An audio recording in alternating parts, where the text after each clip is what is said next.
నమస్కారం ఫ్రెండ్స్. మనము డబ్బు బాగానే సంపాదిస్తాం. డబ్బు సంపాదన మన కాయ కష్టంతోని ఆ డబ్బును సంపాదించడం జరుగుతుంది. మీరు అబ్జర్వ్ చేసిండ్రంటే కాయా కష్టంతో సంపాదించిన ప్రతి డబ్బుకు విలువ చాలా ఉంటుంది. అది మీ అనుభవంలోకి కూడా వచ్చి ఉంటుంది. కానీ మీరు అబ్జర్వ్ చేసిందంటే కాయా కష్టంతో సంపాదించిన డబ్బు అంటే చాలా తక్కువగా మనం సేవ్ చేసుకోగలుగుతాం. దాన్ని మనము జాగ్రత్తగా భద్రపరచుకొని దాన్ని ఒక స్టేజ్కి తీసుకొని వస్తాం. అంటే మన ఆదా చేసుకున్న డబ్బును ఒక స్టేజ్కి తీసుకొని వస్తాం.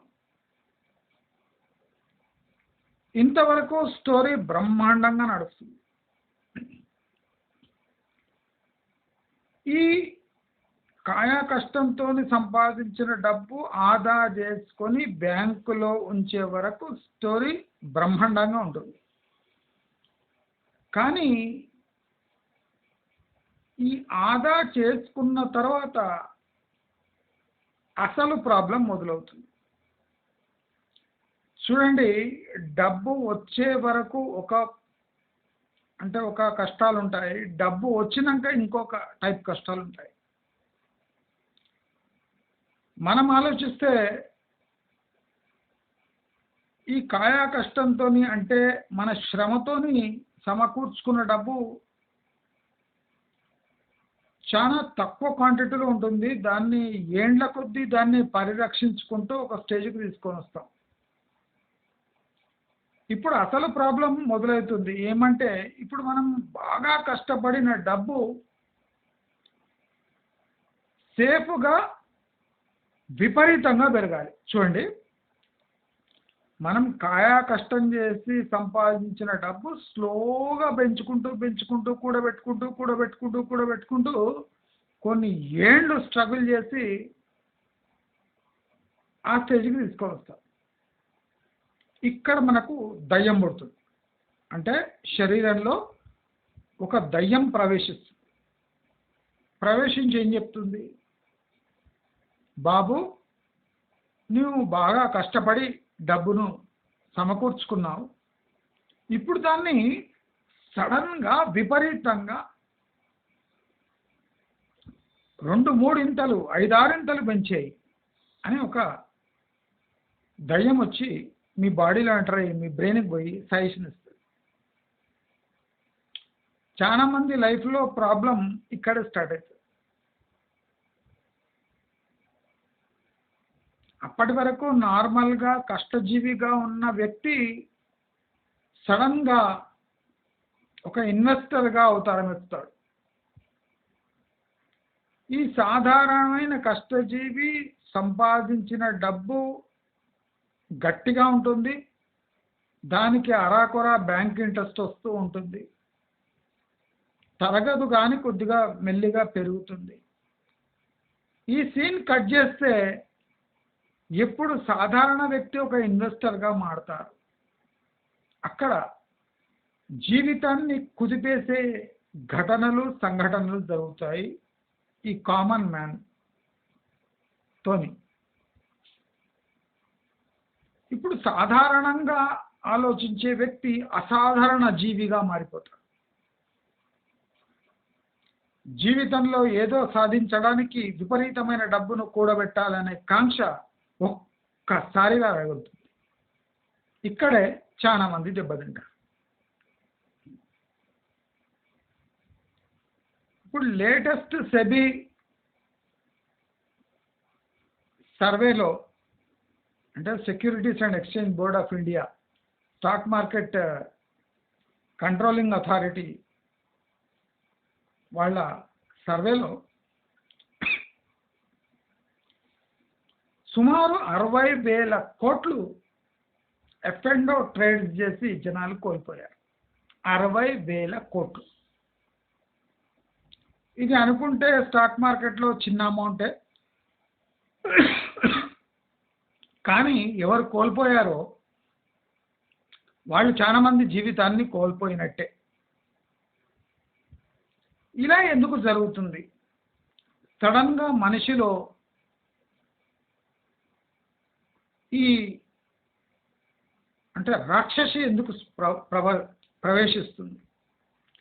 సడన్గా న్యాయబద్ధంగా సంపాదించే వ్యక్తి ఒక ఇన్వెస్టర్గా మారిన తర్వాత పశు ప్రవర్తన ఎందుకు వాడిలో వస్తుంది?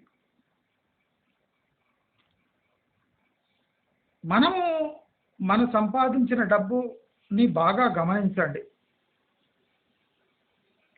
ఈ డబ్బు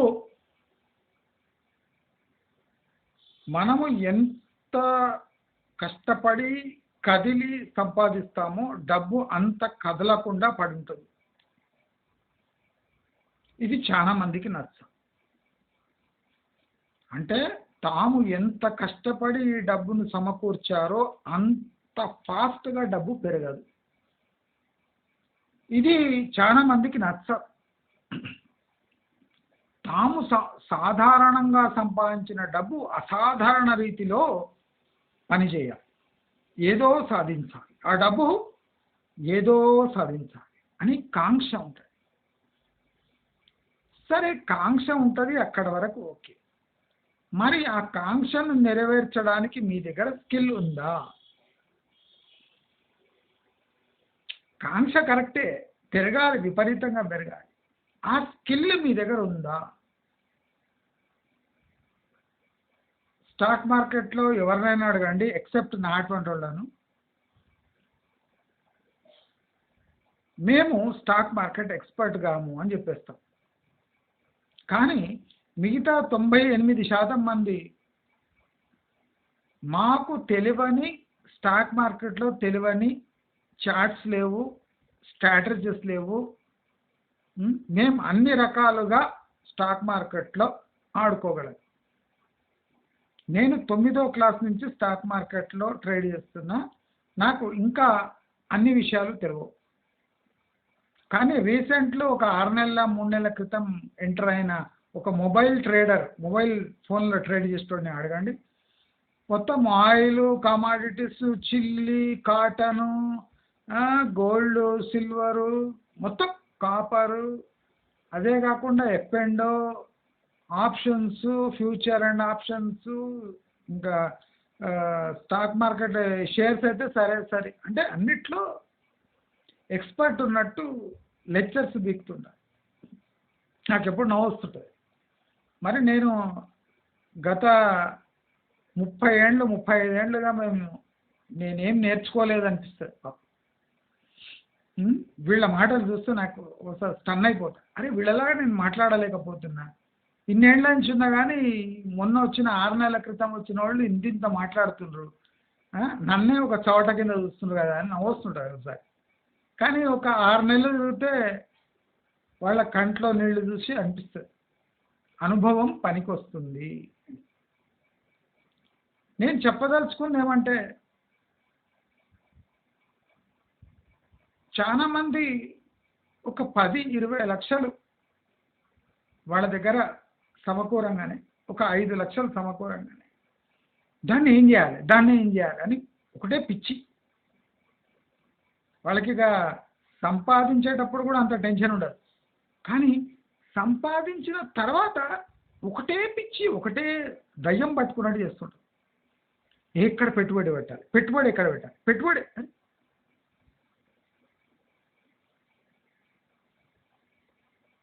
ఇప్పుడు సంపాదించడానికి నీకు అంత కష్టమైంది, మరి పెట్టుబడి కూడా అంతే కష్టంగా ఉంటుంది అని ఎందుకు అనుకో. చాలామంది ఏమనుకుంటారంటే, కష్టపడి సంపాదించిన డబ్బు ఒక వంతు, ఇన్వెస్ట్మెంట్ అంటే ఇట్లా పెట్టంగానే పెరుగుతూనే ఉంటుంది. ఏంటంటే ఏం స్కిల్ అవసరం లేదు, కష్టం అవసరం లేదు, పేషెన్స్ అవసరం లేదు, ఏం అవసరం లేదు, పెట్టాలి, పెరుగుతుంటుంది. అక్కడి నుంచి ఇక్కడ పెట్టాలి. అది మన షుగర్ కేన్ జ్యూస్ తీసేటప్పుడు ఇక్కడి నుంచి పెడతాడు, షుగర్ కేన్ అక్కడి నుంచి బయటకు వెళ్తుంది, రసం బయటకు వెళ్తుంటుంది. అట్లా కావాలి వీళ్ళకి ఇన్వెస్ట్మెంట్ రిటర్న్స్ అంటే. ఎక్స్పర్ట్స్ లాగా మాట్లాడడం స్టార్ట్ చేస్తారు. ఒక 5-10 లక్షలు కాగానే నాకు అన్ని తెలుసు, ఇట్లా పెడితే ఇట్లా వచ్చేస్తుంది, మనం ఇట్లా పెట్టాలి అంటాడు. డైరెక్ట్ F&Oలో ఎంటర్ అయిపోవడం. స్టాక్ మార్కెట్లు బద్నాం చేసేటోళ్ళ ముఖ్య పాత్ర పోషించేటోళ్ళు ఈ F&O వాళ్ళే. అంటే ఒక 200-300 పెట్టుకొని స్టాక్ మార్కెట్ ఎంటర్ అయ్యి సాయంత్రానికి ఒక 1000 రూపాయలు చేద్దామని వచ్చేవాళ్ళే చాలా మంది స్టాక్ మార్కెట్ని అంటే దాని విలువ తగ్గిస్తున్నారు.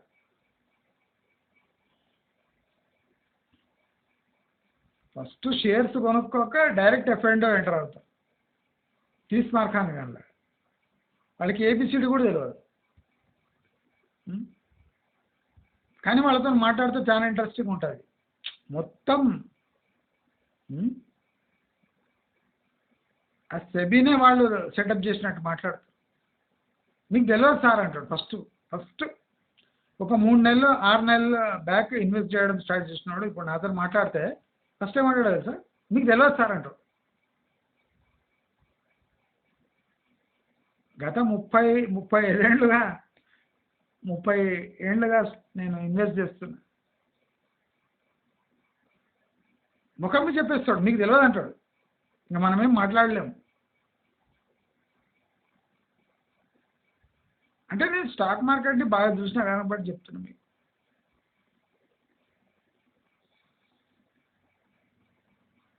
మీరు నమ్ముతారో లేదో, నేను గత ఒక నెల నుంచి ఇన్వెస్ట్ చేద్దామని చూస్తే నాకు ఛాన్స్ దొరకలేదు. 1 మంత్ నుంచి నేను ఒక్క షేర్ కొనలేదు. వెయిట్ చేస్తాను. మార్కెట్ ఇట్లా అంటుంది, పైన అవుతుంది, కింద వస్తుంది, పైన అవుతుంది, కింద వస్తుంది. కానీ నాకు మార్కెట్ పడేది ఉంది, ఎప్పుడు పడుతుందా అని వెయిట్ చేస్తుంది. ఒక నెల అయింది, ఒక షేర్ కొనలేదు. 30 ఏళ్ళ నుంచి నేను స్టాక్ మార్కెట్లో ఉన్నా. ఒక నెల అయింది, ఒక్క షేర్ కొనలేదు. నేను 30 ఏళ్ళుగా నేను స్టాక్ మార్కెట్లో ఉన్నా అంటే దాని రహస్యము నా పేషెన్స్. నేను బిజినెస్ ఛానళ్ళు చూడనండి. అంటే ఎస్పెషల్లీ స్టాక్ మార్కెట్ ఉంటుంది కదా, आप ये खरीदिए वो వాడు వీడు అని 100 రికమెండేషన్ ఇస్తుంటాడు. ఎవరు రికమెండేషన్ తీసుకో. నా బ్రెయిన్ ఎప్పుడు ఏ స్టాక్ని చూస్ చేసుకొని దీంట్లో ఇన్వెస్ట్ చేయాలనుకుంటా ఆ టైంలో చేసేస్తాను. వెనుక తిరిగి చూడాలి. అంటే పేషెన్స్ కావాలి. కానీ ఆ పేషెన్స్ లేదు. నేను ఒక సూటి ప్రశ్న అడుగుతా, మీ దగ్గర 10-20 లక్షలు ఉంటే ఏదో ఒకటి కొనాలనా? చాలా మంది భూమి కొనాలి, లోన్ తీసుకొని ఇల్లు కొనాలి, లేదా ప్లాట్లలో పెట్టాలి, లేదా బిజినెస్లో పెట్టాలి, లేదా స్టాక్ మార్కెట్లో పెట్టాలి, లేదో ఎక్కడో పెట్టాలి,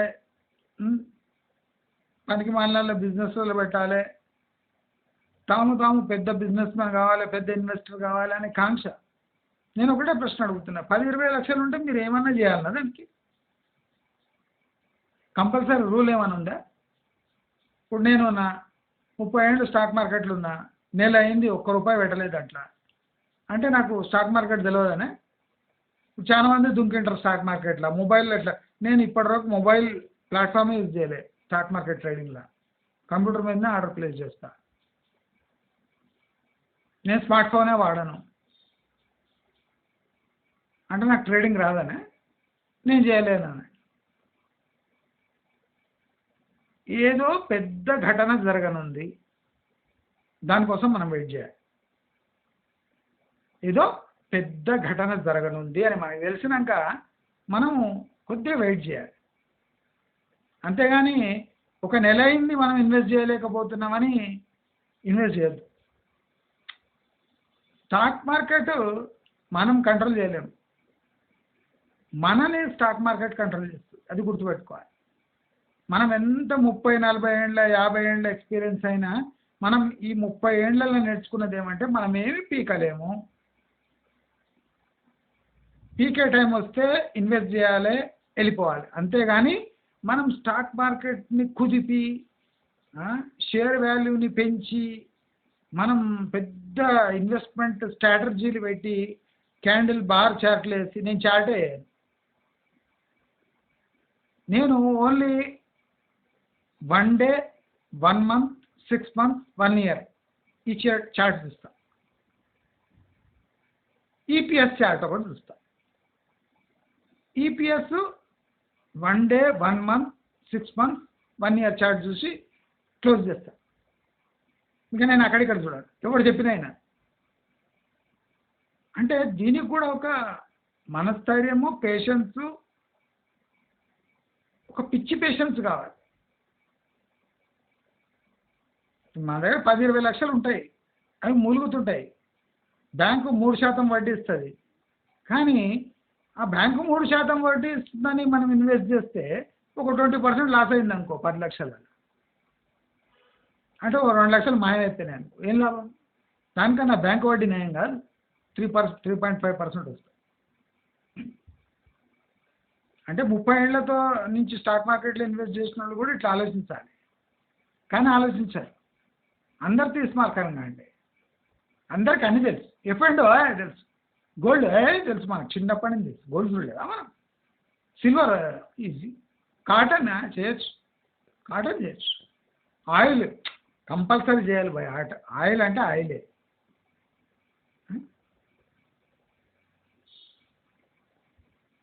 నేను తప్ప అందరు ఎక్స్పర్ట్స్ ఉన్నట్టు నాకు ఒకసారి ఫీల్ అవుతుంది. నేను అందుకోసం స్టాక్ మార్కెట్ మీద నేను ఏం మాట్లాడాను. నేను నోరెప్పినా అంటే జనాలు ఎక్స్పర్ట్స్ వచ్చేస్తారు. ఎందుకు? మన స్థాయి తగ్గించుకోవడం, వాళ్ళతో డిస్కషన్ అనుకో. నేను స్టాక్ మార్కెట్ మీద ఏమే, ఎందుకంటే అందరికన్నా చదవటం నేనే అవుతా కనుక దాని గురించే డిస్కస్ చేయడం. డిస్కస్ చేయాలి. మనకేం తెలియనట్టు వాళ్ళు బిల్డప్ ఇవ్వాలి. మీకేం తెలియదు నేను ప్రూవ్ చేయాలి. నా దగ్గర డబ్బు వస్తుందా లేదా అంతవరకు. నేను అడగబోయే ప్రశ్న ఒకటే, అడుగుతున్న ప్రశ్న ఒకటి. డబ్బు ఉన్న మాత్రాన మీరు ఎక్కడనో దాన్ని పెట్టుబడులు పెట్టాలి అంటే నా తరఫు నుంచి జవాబు ఏమంటే పెట్టొద్దు. డబ్బు ఎప్పుడు మీ దగ్గర వస్తుందో అప్పుడు మీరు అలజడి రేపొద్దు, కామ్గా అయిపోండి. చాలామంది ఏం చేస్తారు, డబ్బు రాగానే అలజడి వచ్చేస్తుంది. అట్లా చేయకండి. మీ దగ్గర 10-20 లక్షలు వచ్చింది అనుకోండి, ఒక 3 నెలలు 6 నెలలు ఏం చేయకండి, ఆగిపోండి. రాగానే పిచ్చి వేసినట్టు చేయకండి, మొత్తం లాస్ అవుతుంది. ఆగండి. ఆ 10-20 లక్షలు కొన్ని నెలలు మీరు ఇట్లా బ్యాంకులో చూడండి, దాన్ని అనుభవించండి. బ్యాంకుకు వడ్డీ ఇవ్వనియండి 3%, 3.5%. వాళ్ళకి వడ్డీ ఇవ్వనియండి పాపం. బ్యాంకుకి హెల్ప్ చేయండి. మీరు పడంగానే దాన్ని తీసుకుపోయి ఎక్కడైనా వాడేసుడు. ఎవడో యూట్యూబ్లలో చెప్తాడు, షాటే అకాడమీ, పీటే అకాడమీ, ఇంకోటి వస్తాడు కొమ్మ అని, కిమ్మ అని. 30 ఏళ్ళు అయింది, నేను ఎవరు చెప్పే స్టేజ్లో లేను. నాకు బాగానే తెలుసు, కానీ నేను అనవసరంగా చెప్పాను. ఎందుకంటే ఇవన్నీ క్షణాల్లో జరిగిపోయే, దినాల్లో తీసుకునే డిసిషన్స్ ఇవి. మనం పాఠాలు చెప్పడానికి పోతే అవి గుణపాఠాలు నేర్పుతాయి. జాగ్రత్త. ఇన్వెస్ట్మెంట్ అంటేనే most dangerous complicated thing. Most easiest thing ఏమంటే మీరు కష్టపడి సంపాదించిన డబ్బు కూడబెట్టడం మోస్ట్ ఈజియెస్ట్ థింగ్.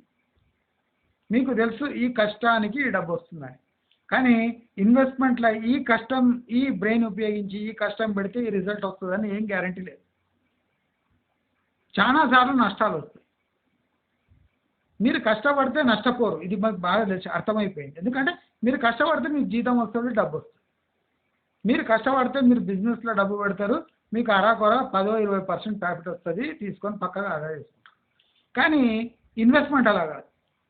మీరు బ్రెయిన్ పెట్టండి, రోజు తరబడి స్ట్రగుల్ చేయండి, రీసెర్చ్ చేయండి, గ్రాఫ్లు వేయండి. At the end of the day మీరు నష్టపోతారు ఒకసారి. ప్రీమియమ్స్ మీకు అర్థం కావు. ఎఫ్ఎండోలా మీకు ప్రీమియమ్స్ అర్థం కావు, అయినా ఇన్వెస్ట్ చేస్తుంటారు. అది నాకు ఆశ్చర్యం అవుతుంది.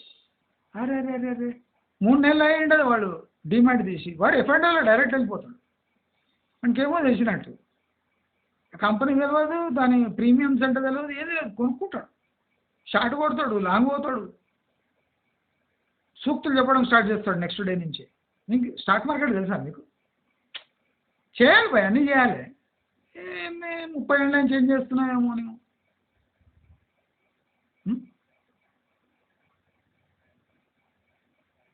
నేను స్టాక్ మార్కెట్ ఇన్వెస్ట్మెంట్తో పాటు వాషింగ్ పౌడరు, గ్యాస్ పైపులు, స్టవ్లు ఇవేనే అమ్మినా నేను ఇంటర్వ్యూలో చదివేటప్పుడు. అంటే స్టాక్ మార్కెట్ అంత బ్రహ్మాండంగా రిటర్న్ ఇస్తుంటే ఇవన్నీ ఎందుకు చేస్తా? స్టాక్ మార్కెట్లో డబ్బు కావాలి అంటే దీంట్లో డబ్బు తీసుకపోయి స్టాక్ మార్కెట్లో పెట్టాలి. మన స్టాక్ మార్కెట్ డబ్బు తెచ్చి మళ్ళీ గ్యాస్ పైపులు, వాషింగ్ పౌడర్లు, ఫినాయిల్ చేసి అమ్మాలి. అంటే ఇట్లా ఆ స్టేజ్ నుంచి వచ్చిన కాబట్టి నేను కామ్గా ఉంటాను. ఇవాళ రేపు అందరు సూపర్ మ్యాన్లే. ఏం నాలెడ్జ్ ఇది ముట్టుకుంటే ఇన్సల్ట్ అవుతుంది. మన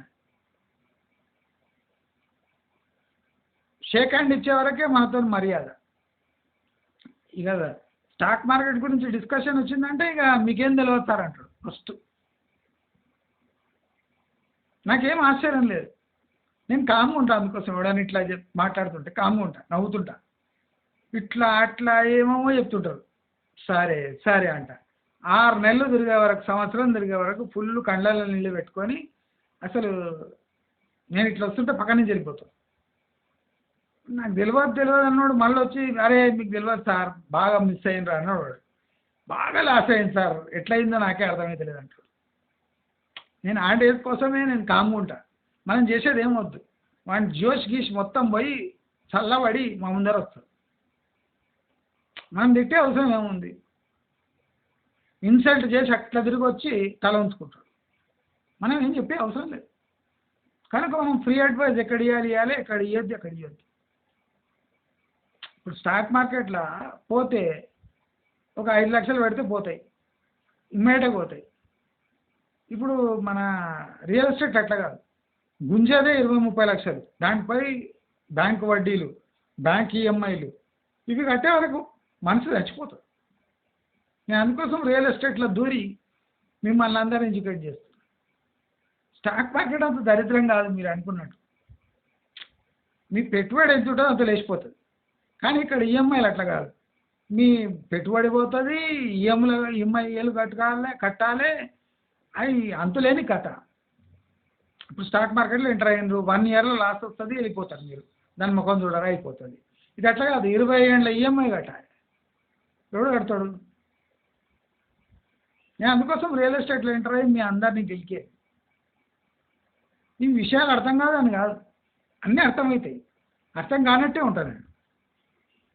కొన్ని విషయాలలో నేను చెప్పాను, ఏం చెప్పాను, ఎందుకంటే మూర్ఖులు అక్కడ.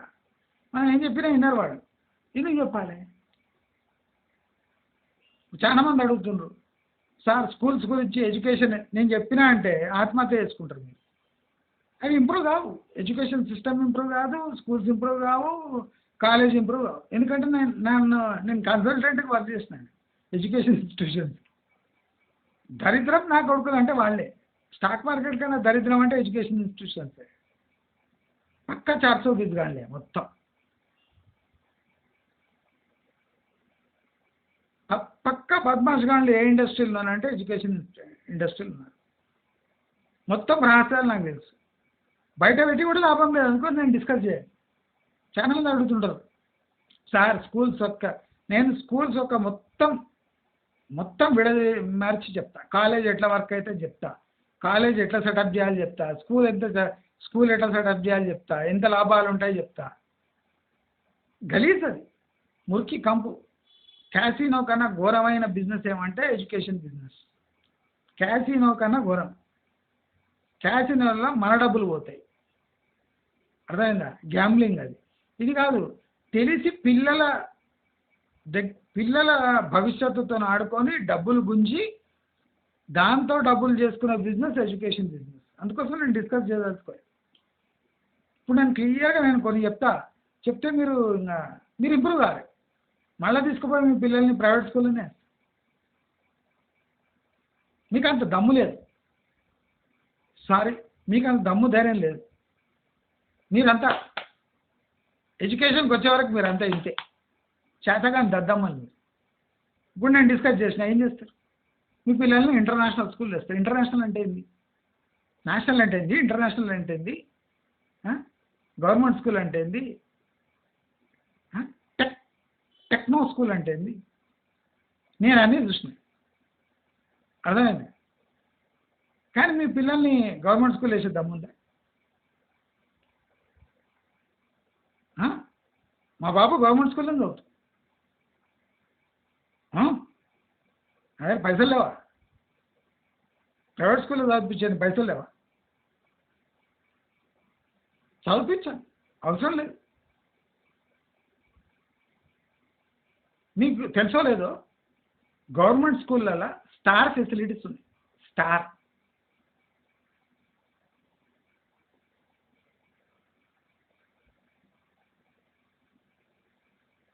మీ ఇండ్లలో మీరు కందిపప్పు వండుకుంటుండ్రో లేదో కానీ డైలీ ఒక 3-4 వెజిటేబుల్స్ వేసిన సాంబార్ స్కూల్కి వస్తుంది.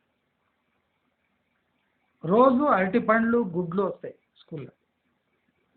బుక్స్ ఇస్తారు ఫ్రీగా, డ్రెస్ ఇస్తారు ఫ్రీగా. ఇప్పుడు మొత్తము డిజిటల్ ఎడ్యుకేషన్ పేరు అంటే గవర్నమెంట్ అన్ని ఫెసిలిటీస్ ఇచ్చింది. టీచర్స్ స్టాండర్డ్గా లేరు. టీచర్స్ కొద్దిగా స్టాండర్డ్ ఇంప్రూవ్ చేస్తే బెస్ట్ ఎడ్యుకేషన్ ఇన్స్టిట్యూషన్స్ అంటే జిల్లా పరిషత్ స్కూళ్ళు, గవర్నమెంట్ స్కూల్లే. రిస్క్ ఉంది. 10th క్లాస్కి 70,000 1,00,000 పెట్టే అవసరం ఏముంది? ఎల్కేజీ యూకేజీకి ₹1,00,000 పర్ యానం పే చేసే అవసరం ఏముందని ఇప్పుడు ఆలోచించారు. అది దుబారా కాదా? ఇన్వెస్ట్మెంట్. ఫర్ ఎగ్జాంపుల్ నేను ఒకటి చెప్తా.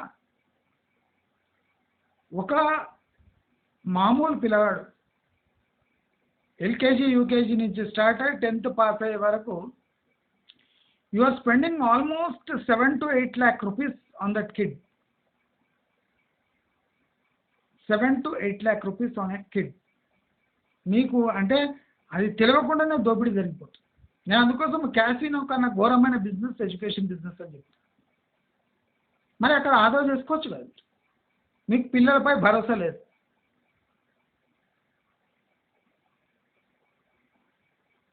మీకు ఒక ఇంట్రెస్టింగ్ థింగ్ చెప్తా. మా బాబు చదివే క్లాస్లో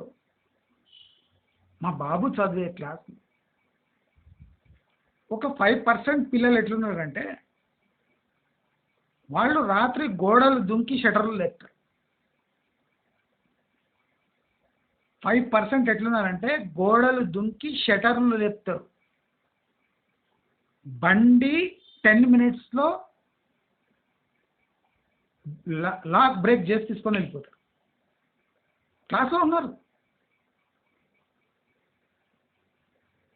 10%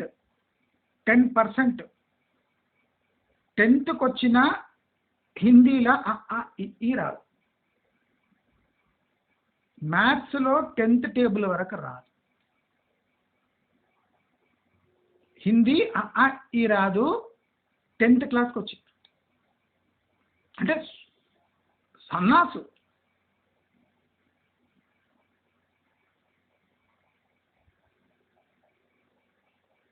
దాంట్లో ఒక 20% మంది నెలకు ఒక 2 రోజులు వచ్చిపోతారు.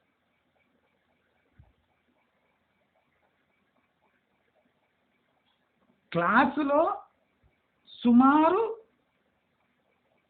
98% పిల్లలు టెక్స్ట్ బుక్ ముందర పెట్టుకొని ఎగ్జామ్ రాస్తారు.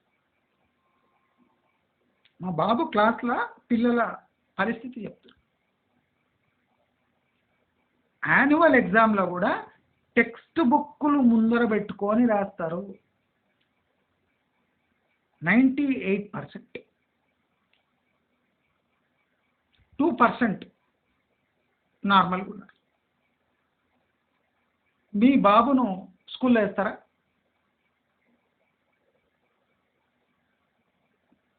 ఒక క్లాసులో అంటే మా బాబు చదివే క్లాసులో నియర్లీ 20% మగపిల్లలు సిగరెట్ తాగుతారు.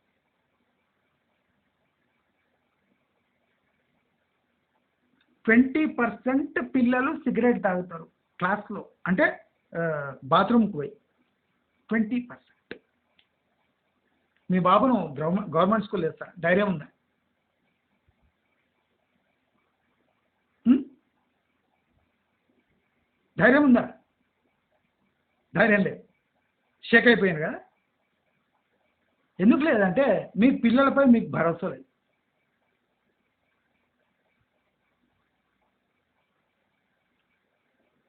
ఇప్పటి వరకు మా బాబు జోలికి ఎవరు రాలేదు, ఎవరు సిగరెట్ ఆఫర్ చేయలేదు.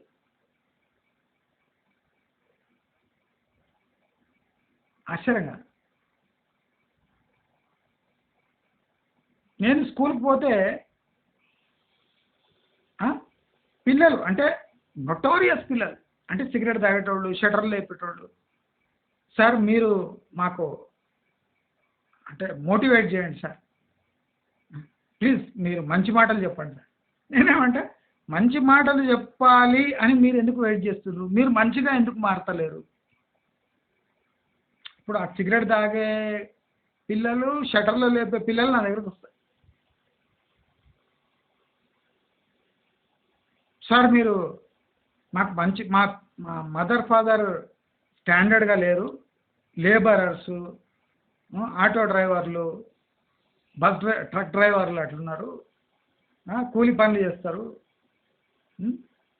సార్ మీరు మాకు మంచి మాటలు, మాటలతో మంచి కాదు. ఇప్పుడు సగం మంది ఎట్లా ఎందుకు తయారైనరు? ఇంట్లో వాళ్ళ నాయన సిగరెట్ తాగుతాడు, మందు తాగుతుంటాడు, పక్కకు ఒక గ్లాస్ తాగి పెట్టంగానే వీడు తాగుతాడట. అంటే తండ్రి తల్లి తాగుతుంటే వాడు తాగటంలో తప్పేముంది? తప్పేం లేదు, నా ప్రకారం తప్పలేదు. పిల్లలు సిగరెట్ తాగుతుంటారు, తప్పలేదు. వాళ్ళ నాయన ఎప్పుడు ఇంట్లో సిగరెట్ తాగుతూనే ఉంటాడు, వాళ్ళ అమ్మనే తాగుతుంది బీడీలు సిగరెట్. ఎందుకు తాగదు పిల్లలు? నువ్వు చేసేది తప్ప కాదనుకున్నప్పుడు పిల్లలు చేసేది కూడా తప్పుగా. నువ్వు వాళ్ళ నీడ్స్ ఫుల్ఫిల్ చేస్తలేవని వాడు గోడలు దుంకి షటర్లు చెప్తున్నాడు.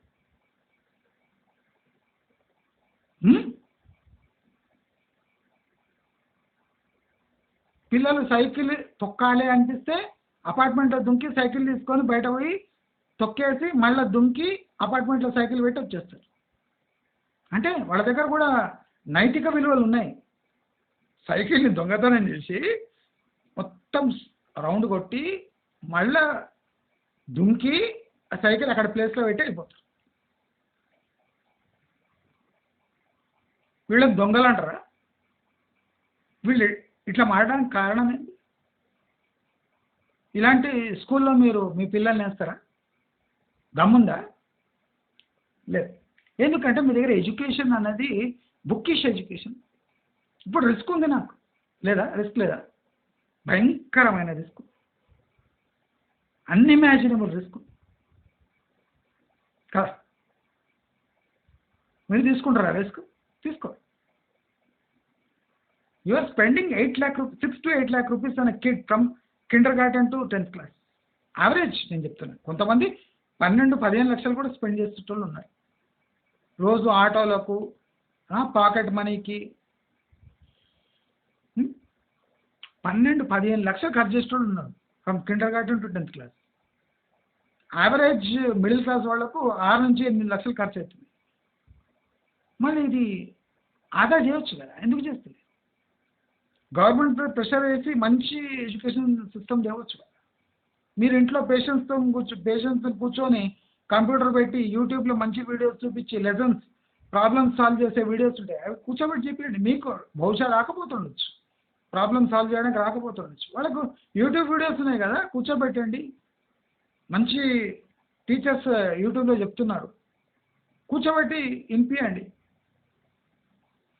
సిగరెట్ తాగడం మానేయండి, పిల్లలు ఉన్నప్పుడు మందు తాగండి. తప్పు మీదే పెట్టుకొని చేతకు మీకు చేత కాకుండా గవర్నమెంట్ స్కూల్ని బ్లేమ్ చేస్తే ఎట్లా? గవర్నమెంట్ స్కూల్ అంటే అంత మిక్స్ ఇట్లనే ఉంటారు, చాలా అమాయకులు కూడా ఉంటారు గవర్నమెంట్ స్కూల్లో. మంచివాళ్ళు ఉంటారని కాదు, ఒక క్లాస్లో ఒక 3 to 4% మంచిగా ఉంటారు పిల్లలు, 3 to 4%. అంటే కాపీ కొట్టకుండా కష్టపడి చదువుకుంటూ పూర్ బ్యాక్గ్రౌండ్ ఉన్న మంచి ప్రవర్తనతో ఒక 3 to 4% ఉంటారు.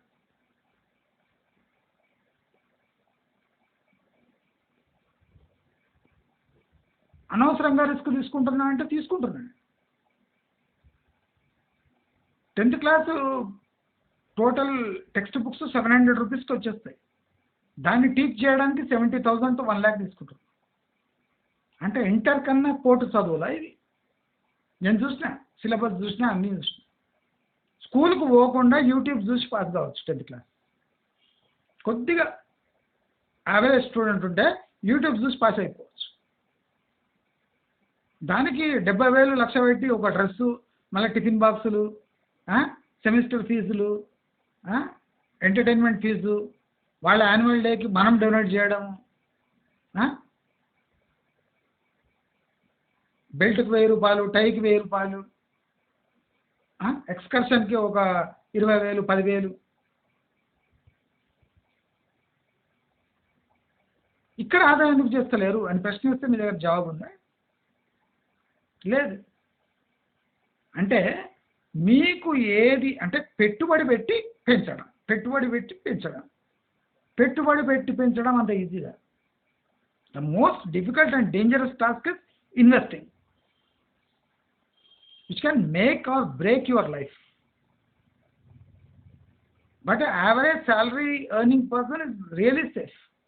కష్టజీవి కష్టపడి సంపాదించిన డబ్బు బ్యాంకులో వేసుకునే అంత సేఫ్టీ ఇంకో దాంట్లో లేదు. Investment is a deadly game. దానికి కూడా ఒక పేషెన్స్, ఒక మొరాలిటీ, ఒక స్టాండర్డ్, ఒక థింకింగ్ ప్యాటర్న్ కావాలి.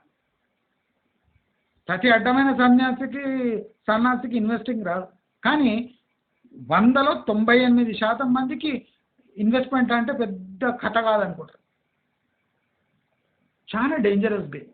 చాలా స్కిల్ ఉండాలి దానికి, చాలా పేషెన్స్ ఉండాలి.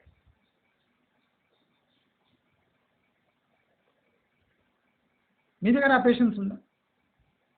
నేను డైలీ మా బాబుని కూర్చోబెట్టుకొని అసలు స్కూల్లో ఏం జరిగింది అని అడుగుతా. నువ్వేమి చదివినామని అడగను.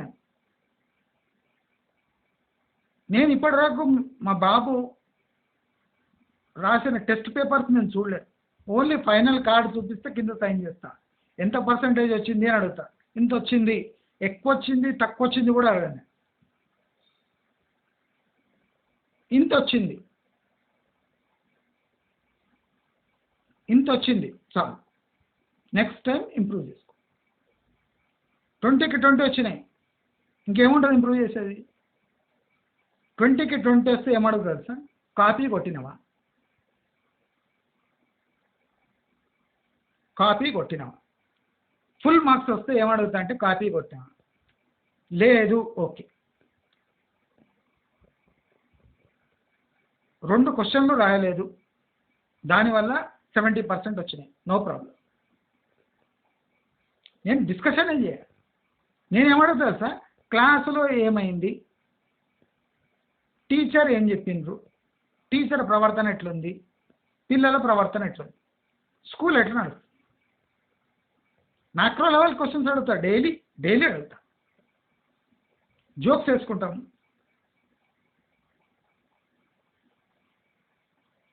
ఇవాళ 3 క్లాసులు టీచర్లు ఎగ్గొట్టిండ్రు. ఏం చేసిండ్రు అంటే బాగా ఎంజాయ్ ఆడుకున్నాం. గుడ్. ఎందుకంటే 4 monthsలో కంప్లీట్ చేసే సిలబస్ వీళ్ళు సన్నాసులు 8-10 నెలల్లో కంప్లీట్ చేస్తారు. అంటే టీచర్స్ స్కిప్ అయినా లాస్ట్ 2 monthsలో చెప్పేస్తారు సిలబస్ అంతా. గవర్నమెంట్ స్కూల్స్లో అయ్యేది ఇట్లా, ప్రైవేట్ స్కూల్స్లో కూడా అట్లా అవుతుంది. కానీ మీ మూర్ఖులకు మీకు తెలియదు. పైసలు గుంజుతారు కనుక, ₹1,00,000 గుంజుతారు కనుక ఏదో చెప్పినట్టు యాక్టింగ్ చేస్తారు. 700 రూపాయల టెక్స్ట్ బుక్ ఎంత చెప్తారా మీరు? సిగ్గు తెచ్చుకోండి రా అని ఇప్పుడు అడగారు పేరెంట్స్. ఎంత ఎడ్యుకేటెడ్ పేరెంట్ అయినా పక్క ఇల్లిటరేట్ లాగా బిహేవ్ చేస్తారు ప్రిన్సిపల్ ముందు. సెమిస్టర్ ఫీజు కట్టలేదంటే వణికిపోతాడు. ఉన్నాయి, ప్రాబ్లమ్స్ ఉన్నాయి. గవర్నమెంట్ స్కూల్లో ఏమని చెప్తలే, అందరు నాలాగా రిస్క్ తీసుకో. ఉం? తీసుకోవద్దు కూడా. ఎందుకంటే మీ ఏమనుకోవద్దు, మీ పిల్లల అంత లేదు. అంటే ఇప్పుడు మా పిల్లాడు క్లీన్గా బయటకు వెళ్తాడని గ్యారంటీ కూడా లేదు. రిస్క్ తీసుకుంటాం. ఎఫ్ అండ్ ఓ పిల్లల విషయంలో ఎఫ్ అండ్ ఓ. ఇది ఇన్వెస్ట్మెంట్ ఎక్కడ పోతుంది, ఎక్కడ తేడా వస్తుంది ఇన్వెస్ట్మెంట్లో, అర్థమైందా? నేను స్టార్ట్ ఎట్లా చేసిన వీడియో, ఇన్వెస్ట్మెంట్ గురించి స్టార్ట్ చేసిన. ఎక్కడ ఎంట్రీ చేస్తున్నా, ఎక్కడ ఎండ్ చేస్తున్నా, మీ పిల్లల భవిష్యత్తు దగ్గర ఎండ్ చేస్తున్నా. అర్థమైందా? మీరు ఎక్కడ ఇన్వెస్ట్ చేయాలనో, ఎక్కడ ఎఫ్ అండ్ ఓ ఆడాలనో, మీరు ఎక్కడ ఎఫ్ అండ్ ఓ ఆడుతున్నారో, ఎక్కడ ఇన్వెస్ట్ చేయలేకపోతున్నారో,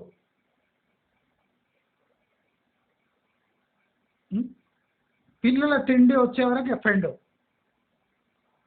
డెరివేటివ్స్.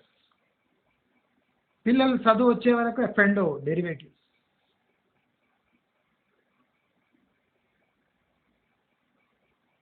ఇన్వెస్ట్మెంట్స్, పిల్లలు ఇన్వెస్ట్ చేయాలండి. ₹1,00,000 కామన్.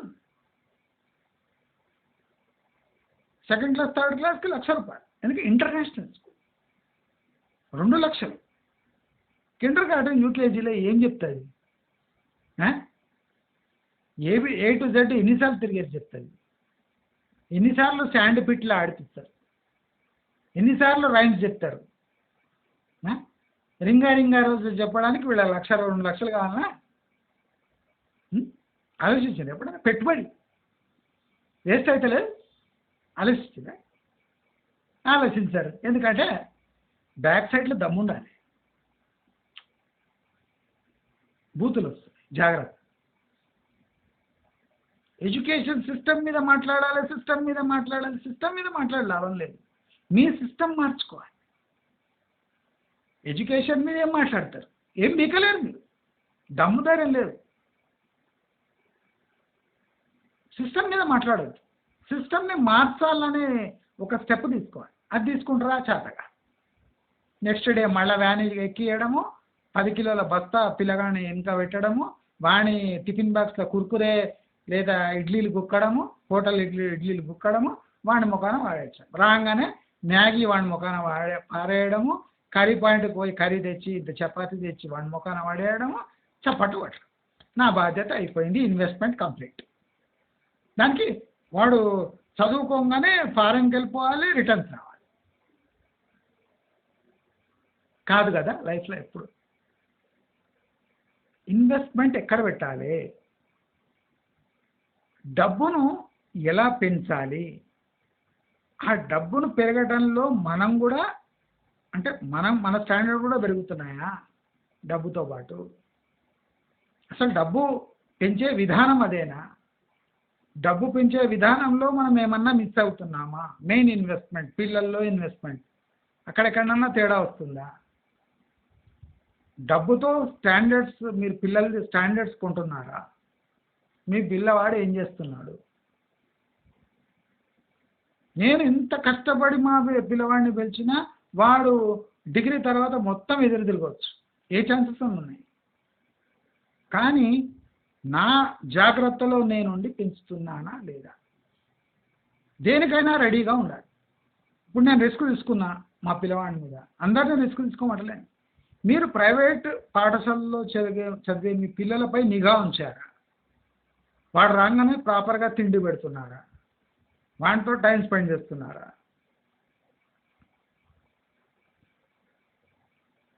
నాలాగా విచ్చలవిడిగా ఉండమని చెప్తలేను పిల్లలతో. మీరు డైలీ చెక్ చేస్తారు, డైలీ ప్రశ్నలు వేస్తారు. వాడు అన్ని ప్రశ్నలు వేసినా మిమ్మల్ని ఎందుకు మోసం చేస్తున్నాడు ఒకసారి ఆలోచించండి. వాడు అంత స్ట్రిక్ట్గా చదివి మంచి స్కూల్ వేసి మంచి కాలేజీలు వేసి ఎంసెట్ ర్యాంకులు నీట్ ర్యాంకులు తెచ్చుకొని పోయినవాడు మిమ్మల్ని పచ్చి మోసం చేస్తుంది. ఎందుకంటే నైతిక విలువలు మీకు లేవు, వాడికి నేర్పియరు. పెద్ద స్కూళ్ళల్లో వేస్తే అసలే నేర్పియరు. అదే